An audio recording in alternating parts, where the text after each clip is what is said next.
And isang magandang araw po sa ating lahat. And tayo naman po ay dadako na sa ika-4 sa huling 7 wika ng ating Panginoong Hesukristo. And samahan niyo po ako sa Matthew 27:46. Nang mag-aalas 3 na ng hapon, sumigaw si Jesus, Eli, Eli, lema sabachthani, na ang ibig sabihin, Diyos ko, bakit mo ako pinabayaan? So, nung mga oras na to, si Jesus po ay nakabayubay na sa krus ng Kalbaryo. So, tapos, ng mga oras na din na to, sobra-sobra na yung paghihirap na dinanas ni Jesus Christ. So, sobra-sobra na din yung sakit sapagkat sobrang hapdi na ng nararanasan niya mula dun sa mga sugat na kanyang natamo. So, yung mga oras na din na to, ramdam na ni Jesus Christ na tila ba nawawala na siya ng pag-asa sa kanyang buhay.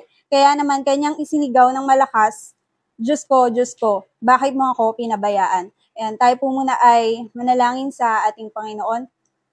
Lord, salamat Panginoon sa pagkakataong ito na muli mong pinagkalob sa amin, Lord God, na muling alalahanin, pagbulay-bulayan at unawain, Panginoon, ang iyong huling 7 wika, Panginoon. And Lord, dalangin namin, Panginoon, na sa oras na to, Panginoon, amin pong lubos na maunawaan lahat ng iyong salita, Panginoon, na aming maririnig, Panginoon.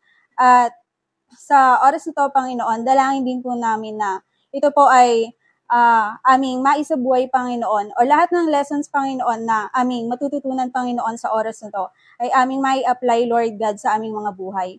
Muli, ito po ang aming dalangin sa pangalan mo, O Jesus, na aming Panginoon. Amen.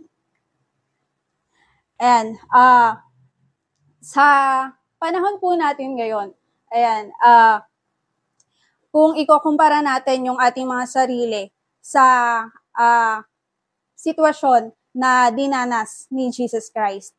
So, madali bang magpuri sa Diyos sa gitna ng mga pagsubok sa buhay?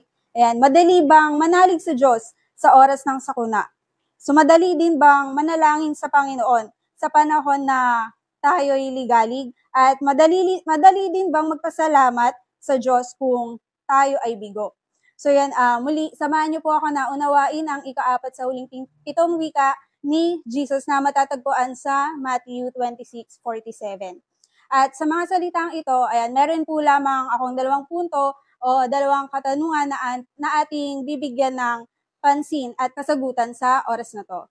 Ayan, so yung unang punto po o yung unang katanungan na ating bibigyan ng kasagutan ay bakit nga ba nasambit ni Jesus ang mga salitang ito? Diyos ko, bakit mo ako pinabayaan? So yun, kaya po ito nasambit ni Jesus Christ is, yun, sapagkat si Jesus, tulad natin, siya po ay isang tao. So pinatunayan po yan sa Book of John, chapter 1, verse 14. So sinabi po doon na, naging tao ang salita at nanirahan sa piling namin. Nakita namin ang kaluwalhatiang tunay sa kanya bilang isang anak ng Ama. Siya ay puspos ng kagandahang loob at ng katotohanan. So yun, tulad nga po ng sinabi ko kanina, nung mga oras na to ay nakaranas ng matinding paghihirap na siya rin namang dinaranas ng isang tao, si Jesus Christ. So yun, at kung mapapansin din po natin, yung mga salitang ito ng ating Panginoon, hindi ba kung minsan ganito din yung ating panaghoy sa ating Panginoon sa oras na tayo ay nakararanas din ng mga pagsubok sa buhay. So, ito rin yung panaghoy ng mga tao, makasalanan man o banal. So, yan sa Biblia, maraming halimbawa ang maihahalin tulad natin sa sitwasyong ito na dinaranas ni Jesus Christ. At tulad niya, sila din po ay nagkaroon ng katanungan sa kanilang mga sarili kung bakit sila pinabayaan ng Panginoon. So, unang halimbawa, matatagpuan natin sa Psalm 22 verses 1-2.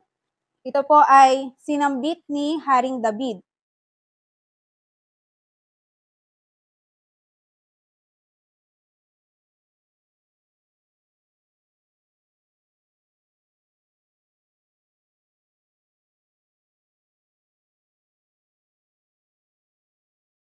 So yun, tulad ni Jesus Christ, si Haring David din po ay nagkaroon ng katanungan sa Panginoon nung siya ay nakakaranas ng mga pagsubok sa kanyang buhay.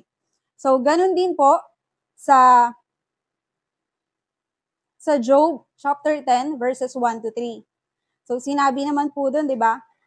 Maging si Job sa kabila ng pagiging mabuti sa paningin ng Diyos, dumanas din siya ng maraming trahedya sa kanyang buhay. So yun, nawalan siya, alam naman po natin, nawalan siya ng lupain, nawalan siya ng mga alagang hayop. So yun, nawalan din siya ng asawa at anak. So maraming bagay ang nawala sa kanya. Kaya sa Job 10 verses 1 to 3, ayan, sinabi niya na, ako'y nagsasawa na sa buhay kong ito. Sabihin ko ng lahat, mapapait kong reklamo. Aking Diyos, huwag niyo muna akong hatulan. Sabihin niyo sa akin ang inyong paratang. Tama ba namang iyong pagmalupitan, parusahan, at itakwil ang likha ng iyong kamay? At ang gawain ba ng masamang tao ang iyong magugustuhan? So yon, maging sa atin, sa ating mga tao, 'di ba? Sa kabila ng mga problema at pagsubok na nararanasan natin, minsan kapag hindi na natin kaya. So yun, 'di ba? May times na napapatanong din tayo sa ating Panginoon kung bakit nangyayari to sa atin, kung bakit tayo pinapabayaan. Yun nga po ang kasagutan doon sa unang punto o katanungan na ating bibigyang pansin is dahil si Jesus Christ nga po ay isang tao tulad natin. Tulad nating mga tao na hindi perfecto. Noong mga oras na yon, si Jesus Christ po ay nakaramdam ng pagkapagod. So si Jesus Christ ay nakaramdam din ng pagkagutom, pagkauhaw. So siya din ay nakaranas ng matinding kalungkutan. At siya rin po ay umiyak. Kaya niya nasambit yung mga ganong tataga. At sa mga salitang ito na sinabi o sinambit ni Jesus Christ, ano yung nais niyang ipaalam sa atin? So una, nais niyang ipaalam sa atin na hindi dapat natin sisihin ang ating Panginoon sa tuwing tayo ay nakakaranas ng mga pagsubok sa buhay. Bagkus, nais niyang ipaalam sa atin na merong Diyos. Merong Diyos na maunawain. Merong Diyos na mapagmahal na pwede nating lapitan sa tuwing tayo ay nahihirapan sa ating mga buhay. So pangalawa, nais niya din ipaalam sa atin na merong pag-asa sapagkat yung Diyos lamang or ang Diyos Ama lamang ang kasagutan sa lahat ng ating mga katanungan sa buhay. So yun, pangalawang punto naman po o pangalawang katanungan na kailangan nating bigyan ng kasagutan is, totoo ba na pinabayaan ng Diyos si Jesus? So ang sagot po ay, opo. Totoong pinabayaan ng Diyos Ama ang Diyos Anak noong mga oras na to. Bakit? Hindi naman makasalanan si Jesus. Pero bakit siya kailangang pabayaan ng Diyos Ama sa mga oras na to? Bakit kailangan siyang pabayaan ng Panginoon na maghirap at mapako sa krus? So yun, sabi po sa 2 Corinthians 5:21, hindi nagkasala si Jesus, ngunit dahil sa atin siya'y itinuring na makasalanan upang sa pamamagitan niya ay maging matuwid tayo sa harap ng Diyos. Sa madaling sabi, pinabayaan ng Diyos Ama ang Diyos Anak sapagkat inako niya ang lahat ng kaparusahan dun sa ating mga kasalanan o sa mga kasalanan ng mga tao. Kayaan din ng Panginoon si Jesus Christ na magdanas ng kahirapan dahil na rin, yun nga, sa ating mga tao para sa ating kaligtasan. So yun, di ba, kung mapapansin natin, napakadakila ng pag-ibig sa atin ng ating Panginoon. Yan din po ay pinatunayan o mababasa natin sa John 3:16.